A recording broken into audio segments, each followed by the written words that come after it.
FIR போடாவிட்டால் காவலருக்கு 2 வருட தண்டனை. வழக்கில் பிறர் சாட்சியாக மாறினாலும் குற்றவாளிக்கு தண்டனை என மிக முக்கிய தீர்ப்பை வழங்கிய ஒரு உச்சநீதிமன்ற தீர்ப்பை பார்க்க இருக்கிறோம். இந்த வழக்கு தமிழகத்தில் நடந்த ஒரு ஆணவ படுகொலை வழக்கு. முருகேசன் என்பவர் தாழ்த்தப்பட்ட வகுப்பைச் சேர்ந்தவர். கண்ணகி வன்னியர் சமூகத்தை சேர்ந்தவர். இருவரும் நல்ல படித்த பொறியியல் பட்டதாரிகள். தங்கள் 20 வயதில் மே 5, 2003 திருமணம் செய்து கொள்கிறார்கள். இருவரையும் கண்ணகியின் தந்தையும் சகோதரனும் சேர்ந்து கொடூரமான முறையில் கொன்றுவிடுகிறார்கள்.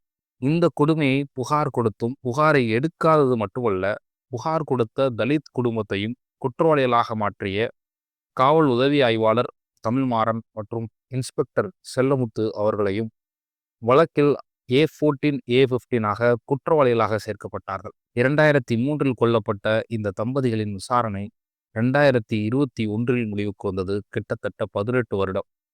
அனைவருக்கும் தூக்கு தண்டனை உறுதி செய்யப்பட்டது.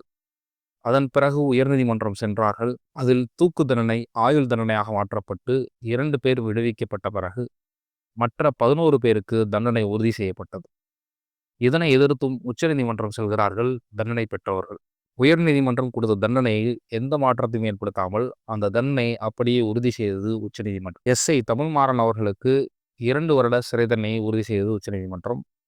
இன்ஸ்பெக்டர் செல்லமுத்து அவர்களுக்கு 218-17 IPC மற்றும் SC/ST சட்டம் பிரிவு 4 கீழ் ஆயுள் தண்டனை உறுதி செய்யப்பட்டது. இந்த வழக்கிற்குள்ள ரொம்ப விரிவாக போகும். மே 5, 2003 முருகேசனும் கண்ணகியும் திருமணம் செஞ்சுக்கிறாங்க.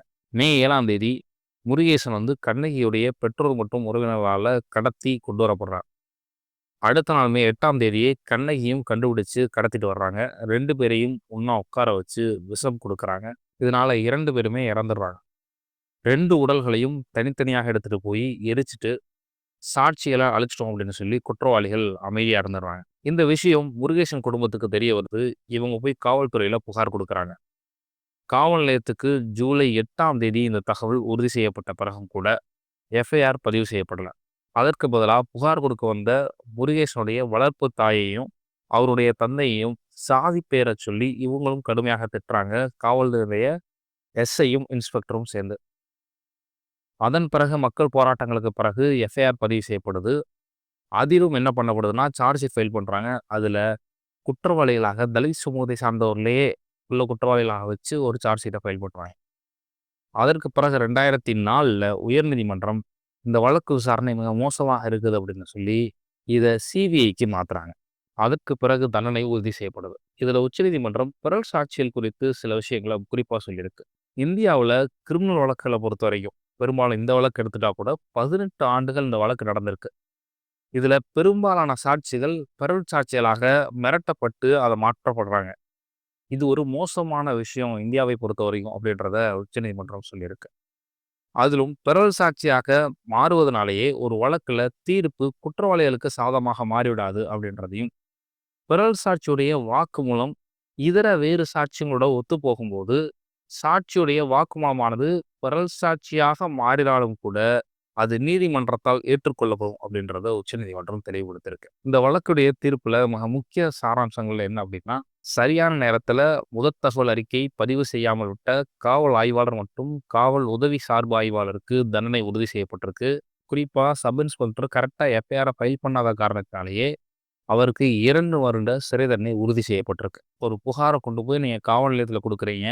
அந்த புகார் மிக வலுவாய்ந்ததாக இருக்கு அல்லது உடனே எஃப்ஐஆர் போட வேண்டிய வழக்காக இருக்கு. ஆனாலும் காவல்துறை எஃப்ஐஆர் போடாம அதை தடுத்து விடுறாங்க அப்படின்னா, அவங்களுக்கு இந்த வழக்கின்படியும் இந்த ஜட்ஜ்மெண்ட் படியும் 2 வருடம் வரைக்கும் சிறை தண்டனை கிடைக்கும் அப்படின்றத அவங்களுக்கு சொல்றது தான் இந்த வழக்குடைய முக்கிய சாராம்சம். இந்த வழக்குடைய இன்னொரு முக்கிய சாராம்சம் என்ன அப்படின்னா, மிரட்டி பிறல் சாட்சிகளாக ஒரு பொருளை மாற்றப்பட்டாலுமே அதனால எந்த தண்டனையிலிருந்தும் தப்பிக்க முடியாது அப்படின்றது தான். இந்த கண்ணகி முருகேசன் வழக்கு தமிழ்நாட்டுடைய ஹிஸ்டரியில் முக்கியமான வழக்காக பார்க்கப்பட்டது. இந்த வழக்கு இப்போ உச்சநீதிமன்றத்தால் ஒரு முடிவுக்கு கொண்டு வரப்பட்டிருக்கு. 1 வாரத்துக்குள்ள எல்லோருமே சரண்டர் ஆகணும். இவங்கெல்லாம் பெயில் இருக்காங்க. இப்போ இவங்க எல்லாருமே சரண்டர் ஆகி மீதி இருக்க தண்டனை காலத்தை அனுபவிக்கணும்னு சொல்லி உச்சநீதிமன்றம் தீர்ப்பு கொடுத்துருக்கு. இந்த தீர்ப்பு குறித்து நீங்கள் என்ன நினைக்கிறீங்க அப்படின்றத கீழே கமெண்ட் பண்ணுங்கள். மேலும் உங்களுக்கு சட்டம் குறித்தான கேள்வி ஏதாவது இருந்தால் நம்ம வாட்ஸ்அப்பில் நீங்கள் கேள்வி எழுதி அதுக்கான பதில்களை சொல்கிறதுக்கு நாங்கள் தயாராக இருக்கோம்.